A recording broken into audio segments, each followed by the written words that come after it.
Good morning. आम्ही वायनाडमध्ये आहे. Today is day 4. काल वायनाडला या फार्म हाऊसमध्ये राहिलो होतो. फारच सुंदर फार्म हाऊस आहे. इथली सकाळ अतिशय सुंदर आणि आल्हाददायक वाटायला लागले मला. तर आज आपण फार्म हाऊसचा एक राऊंड मारून पुढे निघणार आहोत उटीच्या दिशेने.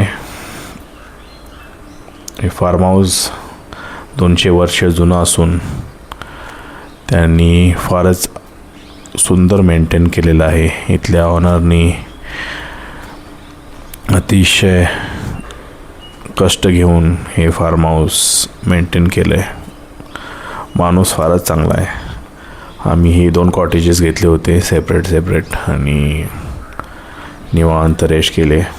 मित्र अजून आपला रेस्ट करतो आहे, तोपर्यंत मी मेडिटेशन करून घेतलो. फारच छान वाटलं. सकाळी उठल्यानंतर मेडिटेशन केल्यानंतर पूर्ण दिवस आपला फार सुंदर जातो आहे. तिथून आम्ही निघालो बॅकसाईडला जिथं रिव्हर आहे. आम्हाला ओनरने सांगितलं होतं की याच्या बॅकसाईडला रिव्हर आहे. तिथं लिहिलं होतं रिव्हर आहे म्हणून. तर तिकडे आम्ही जातो आहे. फारच फ्रेश वाटतं आहे. हे सगळे जे झाडं आणि जे वातावरण आहे त्यातून फिरायला फार मजा वाटते आम्हाला. दिवसाची सुरुवात जर अशी होत असेल तर पूर्ण दिवस फारच सुंदर जाणार आहे. हा त्यांचा पूर्ण शेतीचा भाग आहे. तर आम्हाला लक्षात आलं की नदीला जाण्यासाठी आणि बरंच चालावं लागणार आहे आणि तो रस्ता पूर्ण चिखलातून असल्यामुळे आम्ही नदीच्या दिशेने न जाता इथेच थोडं फिरून निघण्याचा प्लॅन केला. कारण आम्हाला जायचं होतं आज उटीला, जे आणखीनच सुंदर सिनिक व्ह्यू घेत रस्त्यावरनं आम्हाला निघायचं होतं. तर सुरुवातीलाच फार्म हाऊसवरनं एक्झिटच इतकी सुंदर होती आणि तर पुढचा रस्ता तर फारच छान असणार आहे. आणि 1-2 तासामध्ये आम्ही उटीच्या दिशेने निघालो. तिकडे आम्हाला ॲक्च्युली केरळमध्ये कुठेच शूटिंग अलाउड नसल्यामुळे डायरेक्ट उटीच्या पायथ्याशी आम्ही कॅमेरे पुन्हा चालू केले. आम्हाला शंका होती की हेल्मेटला कॅमेरा अलाउड नाही आहे, पण बाईकला आहे का नाही. पण चान्स न घेता आम्ही जेव्हा ह्या पॉईंटला पोचलो तिथं कॅमेरा पुन्हा चालू करून हे अतिशय सुंदर दृश्य जे उटीच्या पायथ्याशी आहे ते टिपलं. माझा मित्र अजून मागे आहे. त्याला फोन केला होता मी, तर तो येतो आहे. जरा पुढे मागे झालो आहे आम्ही, कारण बऱ्यापैकी फास्ट निघालो होतो. पण हे सगळं सिनरी बघत अतिशय मस्त वाटत होतं, अतिशय फ्रेश वाटत होतं. आणि टेम्परेचर बऱ्यापैकी डाऊन आहे. साधारण नाही म्हटलं तरी 24 डिग्री टेम्परेचर आहे. तर आता उटीला जायचं असेल तर आपल्याला ई-पास म्हणजेच ते ऑनलाईन रजिस्टर करावं लागतं. तिथं आमची एक मजा झाली. म्हणजे काय झालं, आम्ही घाईमध्ये काल रजिस्टर केलं होतं, पण ते रजिस्ट्रेशन करताना माझ्या लक्षात हे नाही आलं की आम्ही एंट्री डेट आणि एक्झिट डेट सेम टाकली होती. त्यामुळे त्यांनी काय हॉटेलचं बुकिंग मागितलं नव्हतं. तर आम्ही जिथे आता जेवायला थांबलो दुपारी, तिथे एकदम लक्षात आलं की बाबा आपण एक्झिट डेट सेम टाकले, पण आपण तर उद्या निघणार आहोत उटीवरनं थांबून. तर आम्ही फटाफट एका रिसॉर्टचं बुकिंग केलं ऑनलाईन. आणि मग ते परत सगळं अपलोड करण्यामध्ये आम्हाला बराच वेळ गेला, कारण की ते अपलोड करायला ते स्पेसिफिक फॉर्मॅटमध्येच अपलोड होतं. मग त्यासाठी आम्हाला ते फाईल पण कंप्रेस करायची होती. त्याची साईज पण फारच कमी होती. मग मोबाईलचा स्क्रीनशॉट फारच मोठा साईजमध्ये होता. त्यासाठी जवळपास आमची 2 तास इथं गेले. आम्ही 1 वाजता थांबलो होतो आणि 3 वाजता परत निघालो तिथनं. पण पुढे आल्यानंतर ते सगळं अतिशय म्हणजे विसरूनच गेलो आम्ही. हे सगळं दृश्य बघून मस्त वाटत होतं. आता मी बराच मित्रापासून पुढं आलो आहे, तर पुढं जाऊन आता मला कुठेतरी चहाला थांबावं लागेल, कारण तो बराच मागे राहिला आहे. आणि मग पुढे जाऊन घाटामध्ये वगैरे काय प्रॉब्लेम व्हायला नको, त्यासाठी मी आता पुढे चहाची टपरी कुठे मिळते काय ते बघणार आहे. आणि उटीच्या ह्या सुंदर रस्त्यांवरनं जाताना फारच छान वाटतं आहे. उटीला मी आधी आलो होतो. ही माझी सेकंड टाईम आहे ऑन बाईक. आणि मागच्या वेळी मी ह्या रोडवरून वायनाडलाच गेलो होतो, पण ह्यावेळी आता वायनाडवरून मी उटीला वरती जातो आहे. आणि फारच छान आहे. दरवेळी आपण जेव्हा येतो तेव्हा डेस्टिनेशन जरी सेम असलं तरी आपण जे ट्रॅव्हल करतो त्याचे अनुभव वेगवेगळे असतात. रस्ते नव्यानं आपल्याला एन्जॉय करता येतात. तर इथून आपण उटीला एक 5 ते 6पर्यंत पोचायचं आहे, कारण नंतर फारच थंडी वाजते आणि मग आपण बाईक चालवू शकत नाही. तर एका स्पॉटला थांबून आता आम्ही चहा घ्यायचा विचार करतो आहे, जिथे माझा मित्र पण मला जॉईन करेल. आणि तिथून मग एकत्र आम्ही पुढे निघणार आहे. चहा पिताना मला एक अनुभव आला की जो चहा आपण बाहेर पितो, साधारण 10 रुपयाचा एक चहा कटिंग असते, पण जिथे चहाची उत्पत्ती होते त्या ठिकाणी हा चहा आपल्याला 20 ते 30 रुपयाला दिला जातो. त्याचं कारण मला अजून काही समजलं नाही आहे. जिथं चहाचे मळे आहेत, जिथं रेडीली अवेलेबल आहे आपला चहा, तो आपला एवढा महाग का दिला जातो आहे हे काय माझ्या अजून लक्षात आलेलं नाही. हे गणित काही समजलेलं नाही. आणि सगळीकडेच ॲक्च्युली एकंदरीत टुरिस्ट प्लेस असल्यामुळं त्याचा फायदा हे लोक घेत असतील कदाचित. पण तुम्ही बघू शकताय की एवढं मस्त सिनिक रूट होता, त्यामध्ये एन्जॉय करत जायला फारच मजा येत होती. आणि ही मजा बाईकवरनं अतिशय वेगळा अनुभव देऊन जाते. तुम्ही जेव्हा कारमधनं जाता तेव्हा हे जे काय म्हणतात वेदर वगैरे असतं ते फील नाही होत, पण जेव्हा तुम्ही बाईकवरनं जाता तेव्हा पूर्णपणे तुम्ही त्या क्लायमॅटमध्ये असता, क्लायमॅट तुम्ही फील करू शकता. आणि ही जी समोर तुम्ही बघू शकताय फारच सुंदर सुंदर घरे आहेत, रंगीबिरंगी. माझ्या डोळ्यांत तर हे फारच छान दिसत होतं. व्हिडिओमध्ये आपण त्या फिलिंग कॅप्चर नाही करू शकत, पण ह्या व्हिडिओच्या मेमरीज तर कमीत कमी आपण कलेक्ट करून ठेवू शकतो. केवढं म्हणेल तेवढं कमीच आहे. एवढं सुंदर आहे उटी. तर प्रत्येकानं आयुष्यातनं एकदा तरी बाईक राईड करत उटीला यावं, जर शक्य असेल तर, असं माझं मत आहे. कारण जो अनुभव आपल्याला बाईकवरनं येतो तो कारमधनं येत नाही. जेव्हा आपण कारच्या आत बसलेला असतो तेव्हा समोरून पॅक असतं काच, आणि तो जो विंड ब्लास्ट असतो, तो जो फ्रेश एअर असतो, तो आपल्याला फील नाही होत चेहऱ्यावरती. प्लस बाईकचे बेनिफिट्स पण भरपूर आहेत, ड्रॉबॅक्स पण आहेत, पण मोस्टली बेनिफिट जास्त आहेत की तुम्हाला बाईक चालवताना जे फ्रीडम मिळतं, तुम्ही एकटे असता जेव्हा, म्हणजे सोलो जेव्हा चालवता, दोघं असता, तेव्हा अतिशय तुम्ही तुमच्या स्वतःच्या विश्वामध्ये असता, स्वतःच्या जगात असता.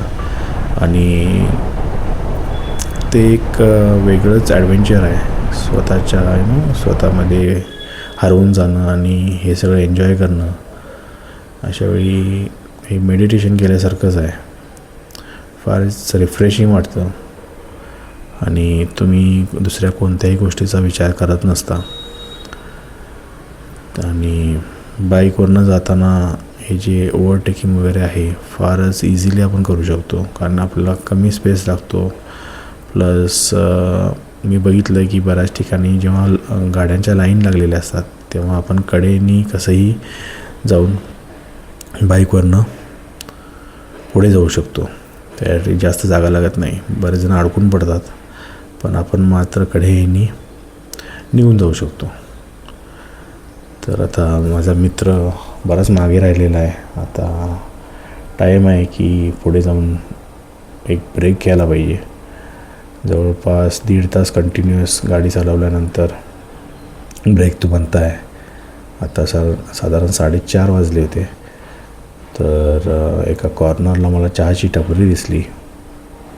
तिथे जाऊन आम्ही थांबलो, ब्रेक घेतला, थोडासा फोटो सेशन केला आणि मग परत पुढे उटीच्या दिशेने निघालो.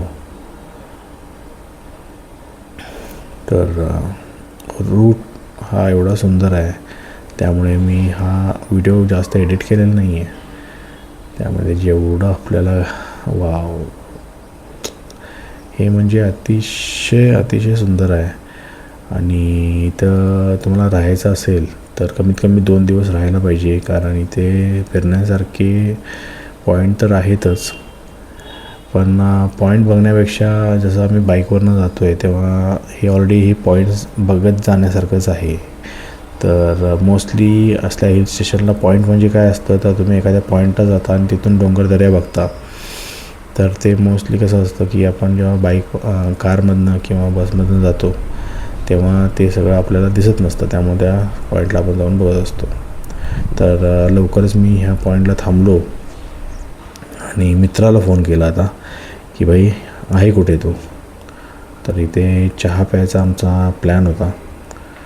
ते चहा पिऊन मग आम्ही एकत्रच पुढे जायचा विचार केला होता. थंडी भयानक वाढली होती. फक्त 4:30 वाजले होते, पण टेम्परेचर ऑलमोस्ट 18 डिग्रीच्या आसपास गेलेलं आहे. मित्राला फोन केला मी, त्याशी बोललो आणि त्याला सांगितलं मी इथं थांबलेलो आहे, तू ये. मग त्याच्यानंतर पुढे जर नेटवर्क नाही मिळालं तर कॉन्टॅक्ट करता येणार नव्हता. सर तो पण माझा एक कन्सर्न होता. तर पटापट आपण चहा घेऊन पुढे जाऊन त्याला सांगितलं. तर चहाची स्टोरी तीच. इथे जवळपास 30 रुपयाला आम्हाला चहा प्यावा लागला. पण आपल्याला काही बोलता येत नाही, कारण आपण दुसऱ्या एका शहरामध्ये आहे.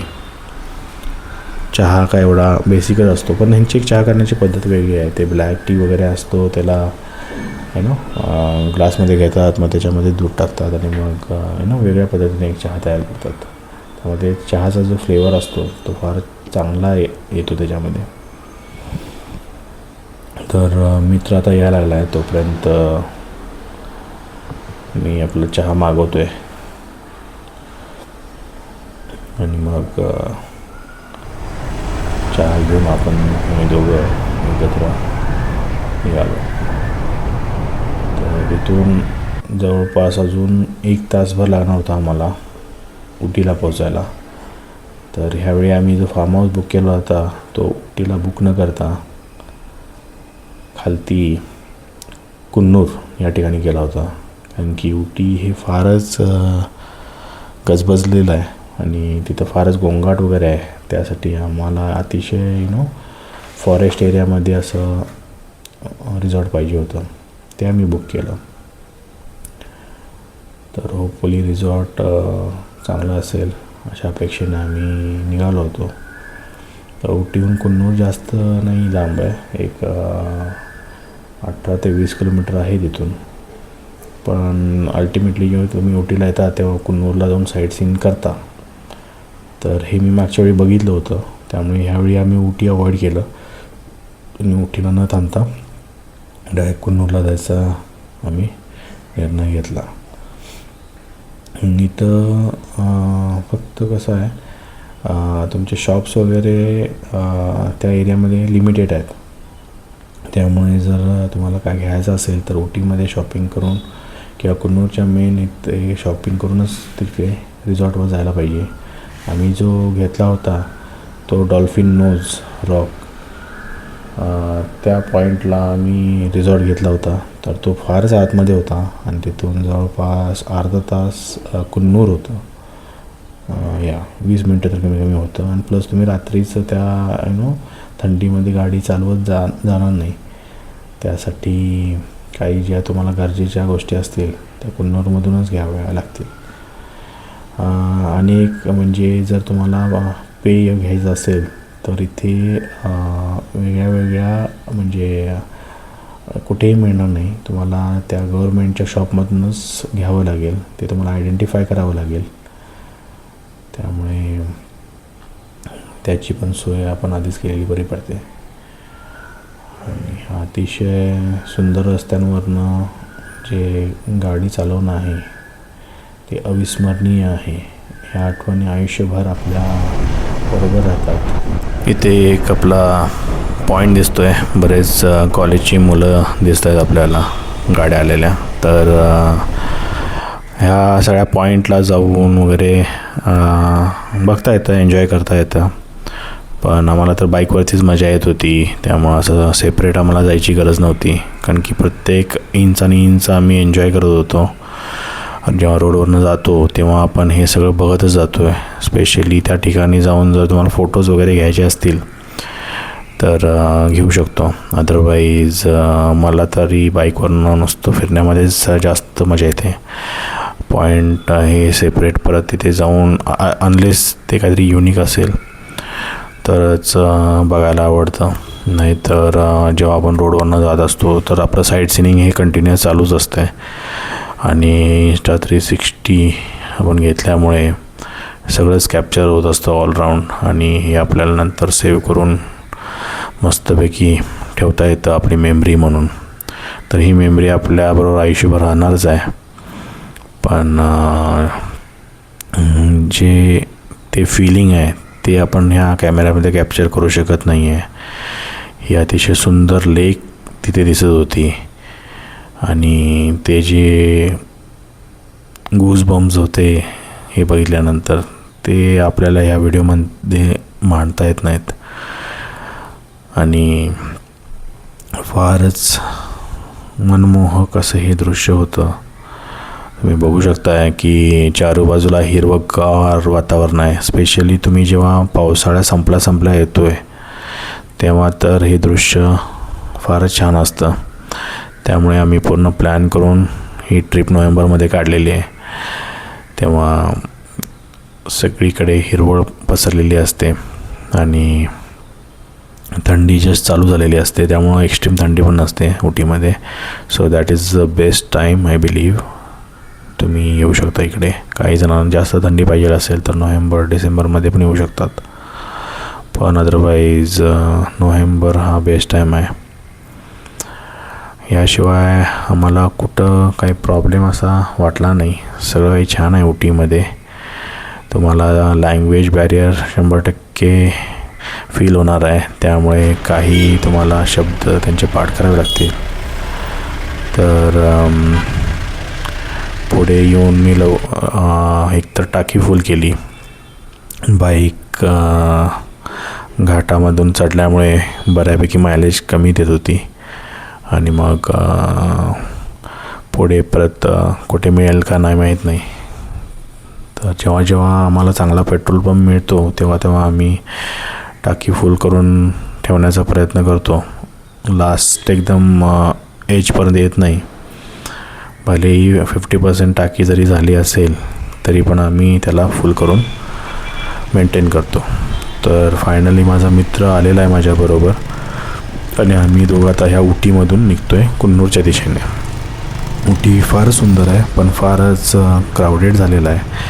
तुम्ही बघू शकता की चारी बाजूला पूर्ण घरं आणि हॉटेल्सनी पूर्ण पॅक झालेलं आहे.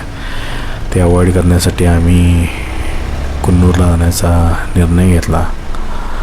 तर मित्र आता जॉईन झाला आहे.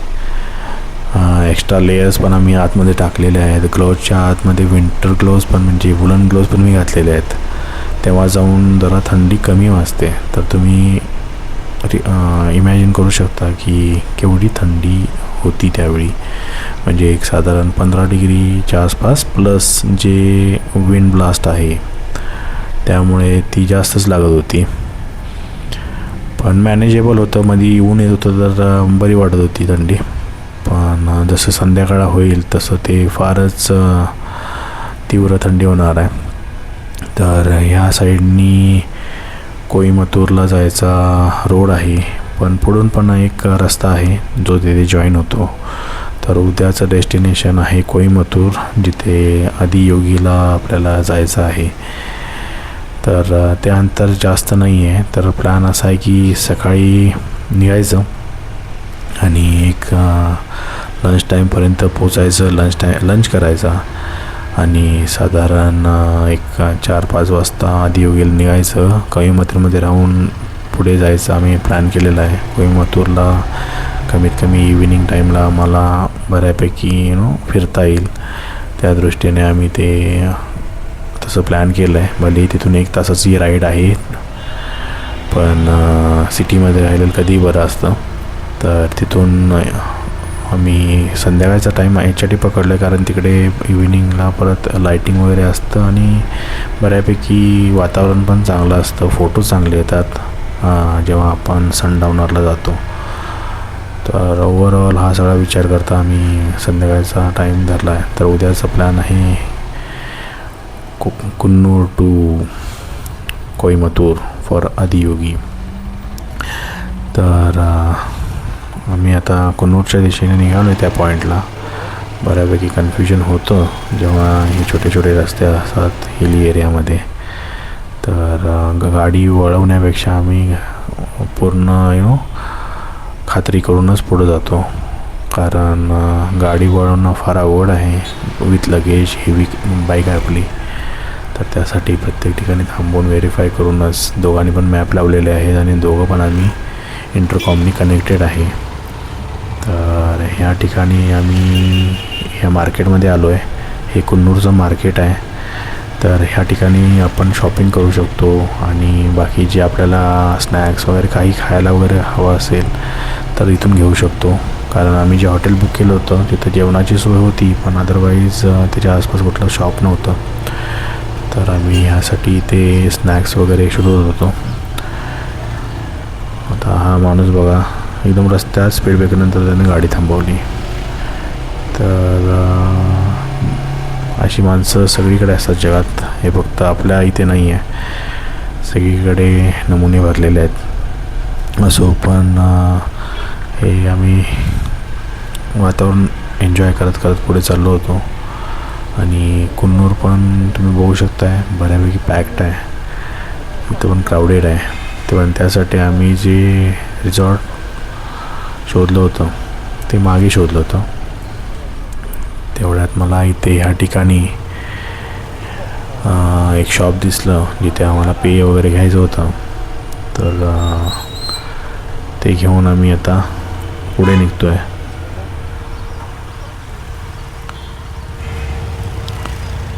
This is the one, this is the shop.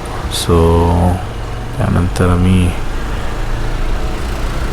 Direct हॉटेलवरती जाणार आहे. हॉटेल हे फारच सुंदर बुक केलं आहे, जे पूर्ण एजवरती आहे आणि जिथून डायरेक्ट आपल्याला हिलवरती जाता येत आहे.